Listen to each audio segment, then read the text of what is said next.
이스라엘 자손이 각자의 성읍에 살았더니 일곱째 달에 이르러 일제히 예루살렘에 모인지라. 요사닥의 아들 예수아와 그의 형제 제사장들과 스알데일의 아들 수룹바벨과 그의 형제들이 다 일어나 이스라엘 하나님의 제단을 만들고 하나님의 사람 모세의 율법에 기록한 대로 번제를 그 위에서 드리려 할세. 무리가 모든 나라 백성을 두려워하여 제단을 그 터에 세우고 그 위에서 아침 저녁으로 여호와께 번제를 드리며 기록된 규례대로 초막절을 지켜 번제를 매일 정수대로 날마다 드리고 그 후에는 항상 드리는 번제와 초하루와 여호와의 모든 거룩한 절기의 번제와 사람이 여호와께 기쁘게 드리는 예물을 드리되 일곱째 달 초하루부터 비로소 여호와께 번제를 드렸으나 그때의 여호와의 성전 지대는 미쳐놓지 못한지라. 이에 속수와 목수에게 돈을 주고 또 시돈 사람과 두로 사람에게 먹을 것과 마실 것과 기름을 주고 바사왕 고레스의 명령대로 백향목을 레바논에서 요파 해변까지 운송하게 하였더라. 아멘.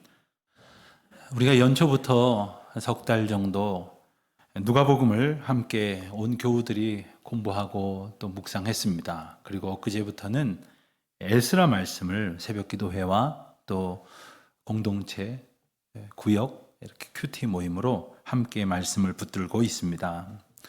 생각할수록 성도들이 같은 말씀을, 같은 은혜를 소망하며 붙드는 것은 참 복된 시간이라 이렇게 생각이 듭니다.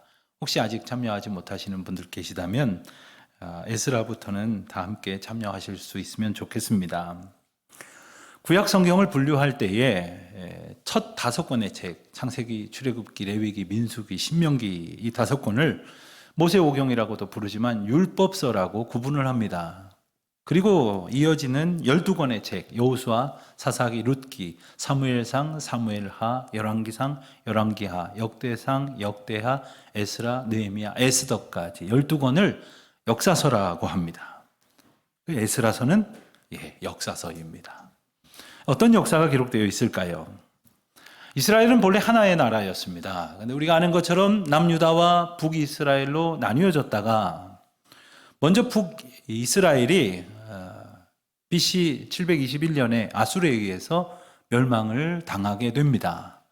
그리고 그로부터 135년이 흐른 BC 586년에 남유다가 이번에는 바벨론에게 멸망을 당하게 됩니다.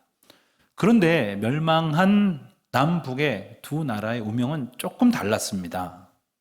아수르가 북이스라엘을 멸망시켰을 때에 아수르는 북이스라엘의 사람들을 강제로 다른 지역으로 이주를 보내고 또 이방인들을 그 지역에 거주하여 살게 했습니다. 이른바 민족을 흩어버리는 거죠. 힘을 약화시키기 위해서 그들은 혼잡 정책을 피웠습니다. 그로 인하여 북이스라엘 나라는 그리고 백성들은 사실상 해체되었다고 말할 수밖에 없는 지경이 되었습니다. 남유다는 조금 상황이 달랐습니다. 그것은 바벨론의 정책 때문이었는데 바벨론은 이스라엘 백성들 중에 조금 쓸모 있다고 여기는 사람들을 대거 포로로 끌고 갔습니다. 다니엘과 친구들 같은 사람들이 그런 예가 되는 거죠. 그런 까닭에 이스라엘 백성들은 포로의 형편이었지만 민족이 보존되는 그러한 은혜를 얻기도 한 것입니다. 그러던 중에 기원전 539년에 바벨론이 멸망하고 바사, 우리가 세계사 시간에 페르시아라고 배웠던 바사 제국이 나라를 세웁니다. 그리고 그 첫 번째 왕이 바로 그 유명한 고레스입니다. 이 고레스는 앞선 아수르나 바벨론과는 조금 다른 정책을 펼쳤습니다. 앞선 두 제국이 강력한 중앙 집권제를 표방했다면 바사는 각 지방, 각 지역의 분권 정책을 폈다고 말할 수 있습니다. 그리고 포로로 끌려왔던 사람들도 원하면 자기네 땅으로 돌아가도 좋다고 허락을 했고 심지어는 각각의 민족들이 섬기던 신을 섬겨도 좋다고 배려하기도 했습니다. 이러한 조치는 유대인들에게는 대단히 반가운 일이었죠. 이스라엘 백성들더러 고향으로 돌아가도 좋다 하는 선언만 있었던 것이 아니라 가서 성전, 여호와의 성전을 재건하라는 명령까지 주었고 또 그에 필요한 여러 가지 물자와 심지어는 그 옛날 바벨론이 예루살렘을 무너뜨리면서 약탈해 갔던 성전 기명들까지 다 돌려 보내주었습니다. 이로 인해서 예레미야를 비롯해서 여러 선지자들을 통하여 하나님이 예언하시고 약속하신 말씀이 전부 다 성취되게 되었던 것입니다. 당연히 유대 백성들에게 크게 환영받은 일이었죠. 에스라서는 바로 이런 이야기로 시작되는 책입니다.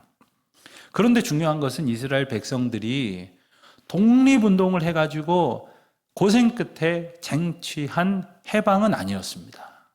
하나님께서 전적인 하나님의 역사와 섭리 가운데에서 새로운 제국 바사의 왕 고레스의 마음을 움직이셔서 이 모든 일을 가능하게 해 주신 것이죠. 에스라서 가장 첫 부분에서 이 말씀을 이렇게 전하고 있습니다. 에스라 1장 1절로 3절까지의 말씀입니다. 바사왕 고레스 원년에 여호와께서 예레미야의 입을 통하여 하신 말씀을 이루게 하시려고 바사왕 고레스의 마음을 감동시키심에 그가 온 나라에 공포도 하고 조서도 내려 이르되 바사왕 고레스는 말하노니 하늘의 하나님 여호와께서 세상 모든 나라를 내게 주셨고 나에게 명령하사 유다 예루살렘에 성전을 건축하라 하셨나니 이스라엘의 하나님은 참 신이시라. 너희 중에 그의 백성된 자는 다 유다 예루살렘으로 올라가서 이스라엘의 하나님 여호와의 성전을 건축하라. 그는 예루살렘에 계신 하나님이시라. 얼마나 놀라운 일입니까? 하나님을 잘 믿지도 않았던, 제대로 알지도 않았던 그런 이방 나라의 통치자였지만 하나님께서 그의 마음을 감동시키심에 이러한 놀라운 역사가 일어난 거죠. 그 마음을 감동시키셨다 하는 그 표현의 더 정확한 뜻은 깨우다라는 뜻이 있고 그리고 움직이게 하다라는 뜻이 있습니다. 하나님께서 하나님의 역사를 이루시기 위하여 이방의 통치자를 깨우셨습니다. 그리고 그를 움직이게 하셔서 그의 놀라운 일을 이루어 가신 것이죠. 이스라엘 백성들이 한 것도 아니요, 바사 제국이 한 것도 아니요, 고레스 왕이 한 것도 아닙니다. 명심하셔야 합니다. 하나님이 하나님의 일을 하나님의 때에 하십니다. 아멘입니까? 2장 말씀을 보면 그 하나님이 하시는 일, 고레스를 통하여 선언하시고 명령하신 그 하나님의 말씀에 순종하여 어쩌면 아주 익숙한 땅, 비록 식민 백성이긴 했지만 세계 당대의 최강의 나라의 으뜸되는 도시였던 바벨론을 떠나서 무너질 대로 무너져버린 황폐한 예루살렘으로 돌아온 사람들에 대한 통계가 기록된 말씀이 바로 2장 말씀입니다. 총독인 스룹바벨과 대제사장인 예수아를 필두로 해서 42,360명이 돌아왔다 하는 생생한 기록이 에스라서 두 번째 장을 채우고 있습니다.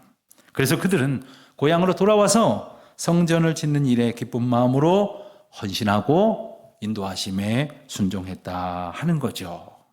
여러분, 참된 믿음이 바로 이런 것입니다. 하나님의 인도하심에 감사하고 하나님이 펼쳐주신 그 길이 비록 험한 길, 어두운 길, 그리고 힘든 길이라 할지라도 순종하고 헌신하여 그것으로 기꺼이 나아가는 것, 바로 이것이 믿음의 표징인 것입니다.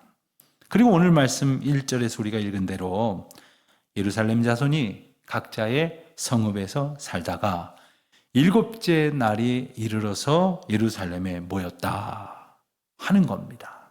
1절 말씀 한 절에 아주 중요한 표현이 두 개나 등장을 합니다. 우선 각자의 성읍에서 살았다라는 표현을 생각해 볼 수 있어야 할 것이겠습니다. 여러분 생각해 보십시오. 바벨론에서 어떤 이는 50년, 어떤 이는 70년간 포로 생활을 했는데 고향 땅에 무슨 자기 집이 있겠습니까? 자기들의 터전이 어디가 있겠습니까? 그럼에도 불구하고 각자의 삶의 터전을 주님께서 허락해 주셨다는 것 아닙니까? 이것은 자기 마을, 자기 집이라 하는 뜻이 아니라 하나님께서 인도하여 살게 하시는 하나님의 분복이 있다는 것입니다. 여러분, 우리도 마찬가지예요. 어떤 분들은 내 집에서 내가 사는데, 내가 일군 나의 소중한 자산인데 하는 생각 하실런지 모르지만, 빈손 들고 태어난 이 세상에 무엇이 우리 것이었겠습니까?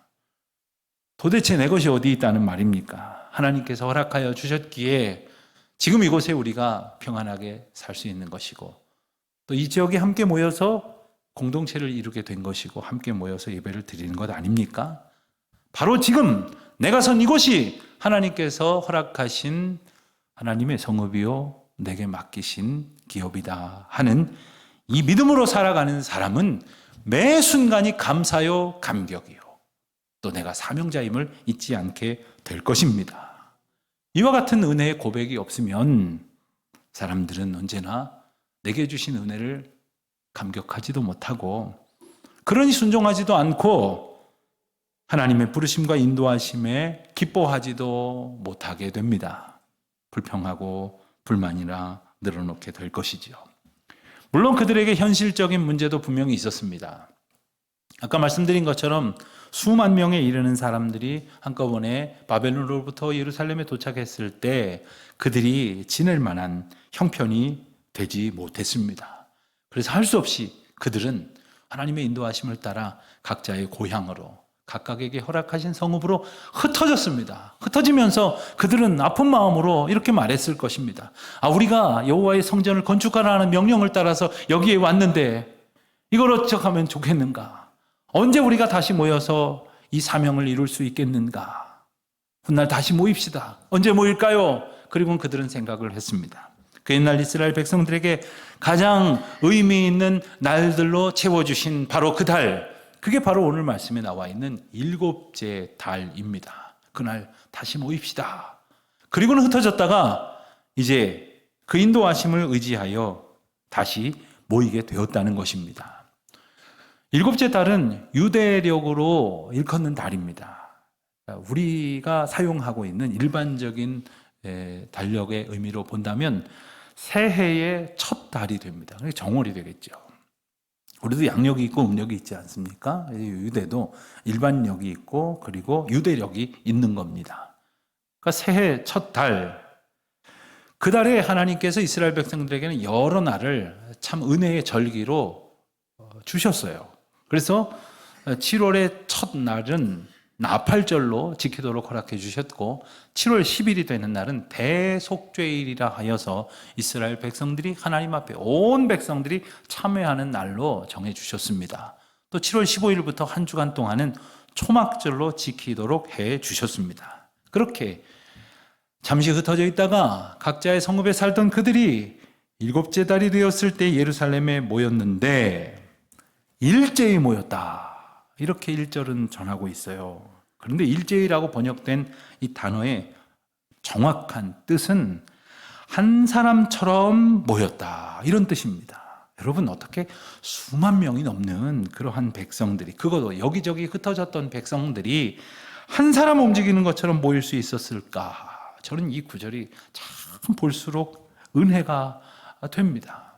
교회 공동체에 흩어져 있는 많은 사람들이 각자의 삶의 자리에서 살다가 거룩한 주일 아침 주님의 인도하심에 따라 예배 자리로 모일 때 한 사람처럼 모였다고 생각을 해보세요. 얼마나 감격적입니까? 한 사람처럼 교회가 모여서 한 사람처럼 하나님 앞에 소망을 두고 사명을 감당하고, 그리고 한 사람처럼 하나님께 영광을 돌려드렸다. 이런 말씀을 드리노라면 어떤 분은 꼭 이렇게 말씀하시는 분들이 있더라고요.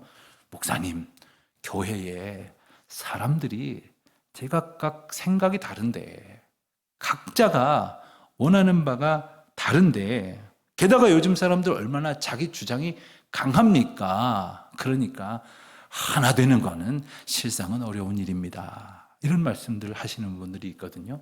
자, 한번 생각을 해보십시다. 정말 그렇다면 그건 교회가 아니죠. 교회는 한 분 하나님, 그 하나님의 뜻에 온전히 모이는 까닭에 한 사람처럼 모일 수 있는 거예요.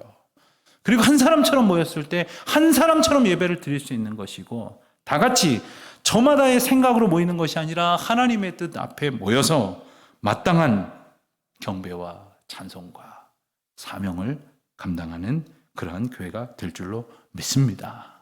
주님의 말씀에 힘입어서 주님의 인도하심에 모두가 순종하여서 한 사람처럼 모이고 또 한 사람처럼 흩어져서 주의 사명 감당하는 그런 우리 교회가 됐으면 참 좋겠다는 생각이 있습니다. 그들이 어떻게 한 사람처럼 모였느냐 하면 성경은 그들이 같은 소원을 품고 같은 마음을 가졌기 때문이라고 일러줍니다. 2절 하반절 말씀을 보면 다 일어나 이스라엘 하나님의 제단을 만들고 하나님의 사람 모세의 율법에 기록한 대로 번제를 그 위에서 드리려 하였다. 이렇게 전하고 있습니다. 무슨 말일까요? 그들이 하나가 될 수 있었던 것은 바로 하나님께 드리는 제사, 오늘날 표현으로 하면 예배를 드리는데 온 마음이 다 모여졌기 때문이라는 것입니다. 그렇지만 그들이 포로로 지낸 시간이 어떤 사람은 짧으면 50년, 길면 70년에 달하는 그 긴 기간 동안인데 그들이 과연 예배를 제대로 드릴 수나 있었겠습니까? 그럼에도 불구하고 그들은 오직 하나님께 마음을 두고 있었기 때문에, 그리고 고레스를 통하여 주신 하나님의 명령을 내게 주신 사명으로 여겼기 때문에 성전 재건과 예배 회복에 전심을 쏟을 수 있었던 것입니다. 바로 이것만이 하나님과 나의, 그리고 하나님과 우리의 관계를 바로 세우는 일임을 그들은 굳게 믿었기 때문입니다. 이들의 형편과 비할 바는 못 되지만 오늘날 교회들은 일찍이 겪어보지 못했던 큰 위기에 직면한 것이 엄연한 사실입니다. 벌써 세 해째로 접어든 이 코로나의 충격으로 인해서 많은 교회들은 어려움을 겪고 있고 많은 성도들은 흩어졌습니다. 하지만 우리가 한 마음으로 주님의 인도하심을 따를 때에 한 사람처럼 이끄시는 하나님의 은혜를 힘입어 든든히 회복될 날을 간절히 소망해 봅니다. 2절 상반절 말씀에 보면 그들을 이끌고 있는 두 명의 지도자 예수아와 스룹바벨 이름이 소개가 됩니다. 이 예수아는 대제사장이고 스룹바벨은 총독입니다. 그런데 이들의 이름이 앞선 2장 2절에 한 번 더 기록이 되는데 그때에는 총독 스룹바벨이 먼저 등장을 하고 대제사장 예수아가 나중에 기록이 되었다가 3장에 와서 이 둘의 순서가 바뀌는 것을 보게 됩니다. 아마도 그들 모두의 관심사가 오직 하나님 앞에 드리는 예배에 있었기 때문일 것입니다. 그리고 그들은 다 한 사람처럼 한 마음으로 일어나서 하나님의 제단을 만들었다 했습니다. 아직 성전은 지어지지 않았습니다. 아직 번듯한 예배 처소는 없었습니다. 그러나 그들은 조상적부터 지켜오던 율법과 하나님의 약속의 말씀을 따라서 어떻게 하든 정성껏 예배를 드리려고 했습니다. 성전은 없지만 우리 제단을 쌓읍시다. 힘써 예배를 소망했던 것이죠. 비록 우리가 코로나로 인하여 여러 가지 어려움으로 인하여 힘겨운 가운데 있지만 그들이 아무것도 없는 중에 제단을 먼저 쌓았던 것처럼 우리도 할 수 있는 최선을 다하여 예배에 전심을 다하는, 그리하여 한 마음으로 주님을 기쁘시게 하는 우리 모두가 되기를 바랍니다. 저는 오늘 본문 말씀을 의지하여 신앙 공동체가 추구해야 할 방향을 세 가지 더 생각을 해보기를 원합니다. 첫 번째는 이스라엘 백성들이 지금 보여주고 있는 모범처럼 모든 신앙 공동체는 예배 공동체를 지향해야 합니다. 예배보다 소중한 것은 신앙 공동체에 없습니다. 가끔 어떤 분들이 그런 질문을 합니다. 목사님, 어떤 이들이 신앙생활 잘하는 성도입니까? 말할 것도 없습니다. 하나님을 만나는, 하나님을 높이는 예배에 최선을 다하는 사람, 온 정성을 다 기울이는 사람, 그들이 바로 믿음의 성도들입니다. 또 이런 질문하시는 분들도 있습니다. 더러는 우리가 교회에서 직분자를 선출하는 일이 있을 때 종종 듣는 질문입니다. 목사님, 어떤 분이 적절한 직분자들입니까? 어떤 분이 선출이 되어야 할까요? 저는 예수님이 하신 말씀을 의지하여 그럴 때마다 권면을 합니다. 하나님 사랑하고 이웃 사랑하는 사람, 그가 하나님 잘 믿는 사람이고 사명을 실천하는 사람이 아니겠습니까? 여러분, 하나님 잘 믿는 사람, 하나님 사랑하는 사람이 누굽니까? 하나님 기쁘시게 예배하는 일에 가장 우선적인 중심을 드리는 분이겠죠. 또 이웃 사랑하는 분들이 누구겠습니까? 내가 하나님을 사랑하여 드리는 예배처럼 그들도 하나님 사랑하여 예배를 드릴 수 있도록 봉사하고 헌신하고 수고하는 분들, 그런 분들이 하나님 잘 믿고 하나님 사랑하고 이웃 사랑하는 분들이에요. 사실 당시 상황을 미루어 짐작해 보면 이스라엘 백성들이 예배를 드리는 자리에 모이는 것, 또 모여서 예배에 집중할 수 있는 것은 결코 쉬운 상황은 아니었습니다. 그들이 마음의 부담이 어떠했는지를 조금 더 정확하게 번역했다고 생각이 되는 표준 세번역 성경으로 3절을 제가 한번 읽어드리겠습니다. 그들은 그 땅에 사는 백성들이 두렵기는 하지만 제단이 서 있는 옛 터에 제단을 세우고 거기에서 아침 저녁으로 주께 번제를 드렸다. 그들은 그곳에 있던 사람들이 두려웠다고 했어요. 자, 예루살렘으로 돌아왔더니 그곳에 낯선 사람들이 자리를 차지하고 있었습니다. 본래 우리 땅이었는데, 우리 고향인데, 우리 터전인데. 그런데 자신들이 포로로 끌려갔던 동안에 온 사방의 잡족들이 예루살렘에 거했던 것입니다. 그들도 자기가 그 땅의 주인이라고 노릇했겠죠.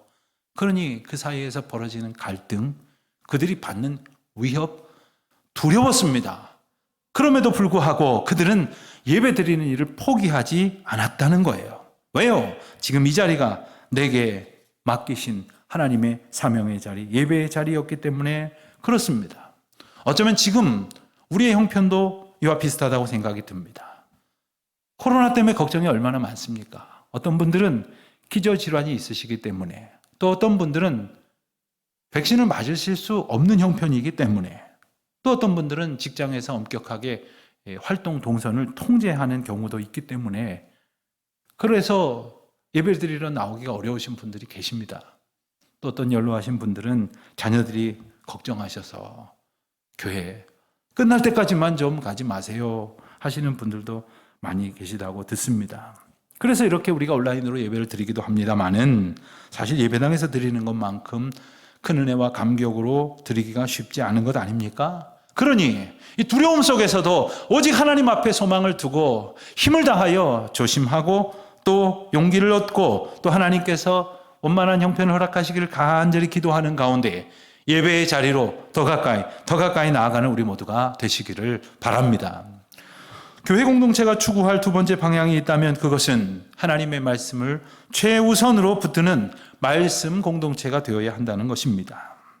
오늘 본문 말씀을 보면 이스라엘 백성들이 모여서 무엇을 하든지 어떻게 하든지 간에 항상 그 기준을 조상들의 신앙 전통을 기억하여 그들에게 주셨던 하나님의 말씀, 그리고 그들이 붙들었던 규례를 따라 매 순간 순종하는 것을 보게 됩니다. 2절 말씀을 보면 모세의 율법에 기록한 대로 번제를 드리려 했다고 했고, 4절을 보면 기록된 규례대로 초막절을 지켜 번제를 매일 정수로 드렸다고 했고, 10절을 보면 이스라엘 왕 다윗의 규례대로 여호와를 찬송했다 했습니다.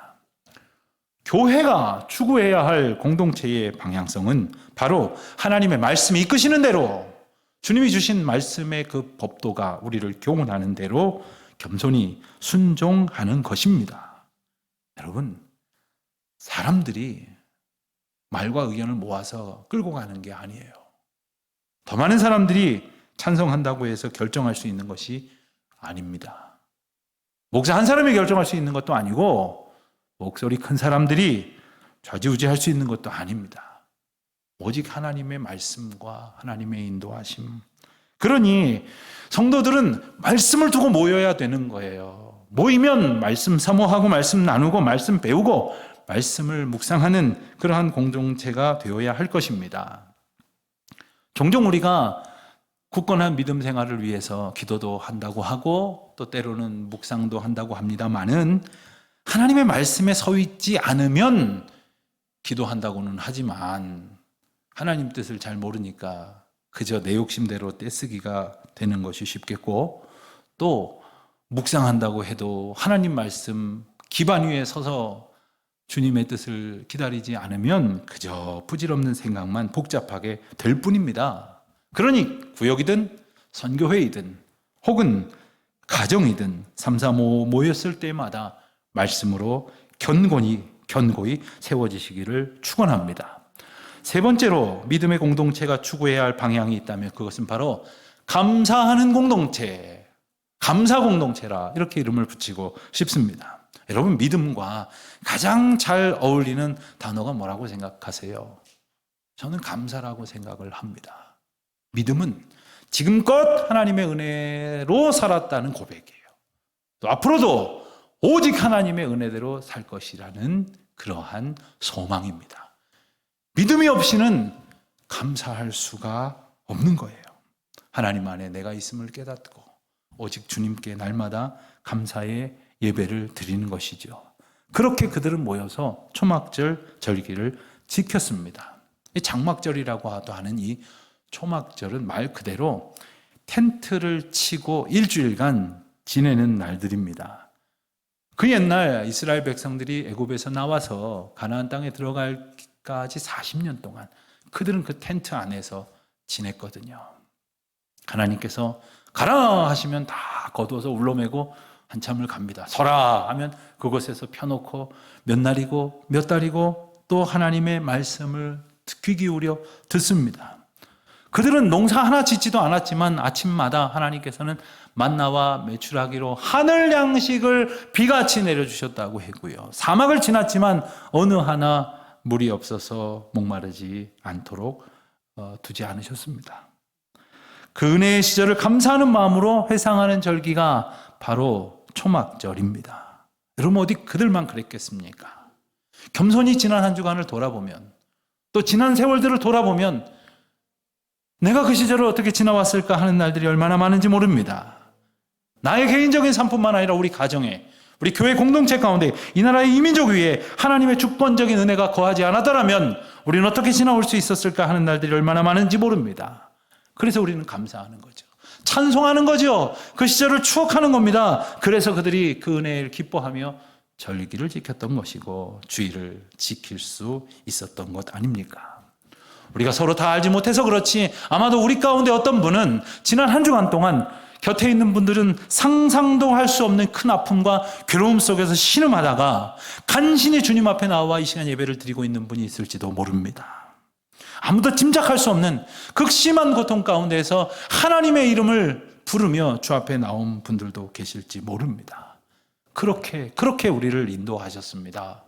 그러니 그 은혜를 기억하고 감사로 찬송하는 가운데에 우리 주님 주시는 그 은혜와 감격을 놓치지 마시기를 바랍니다. 온전히 주님 주신 그 은혜를 마음에 새기고 그리고 날마다 묵상하십시오.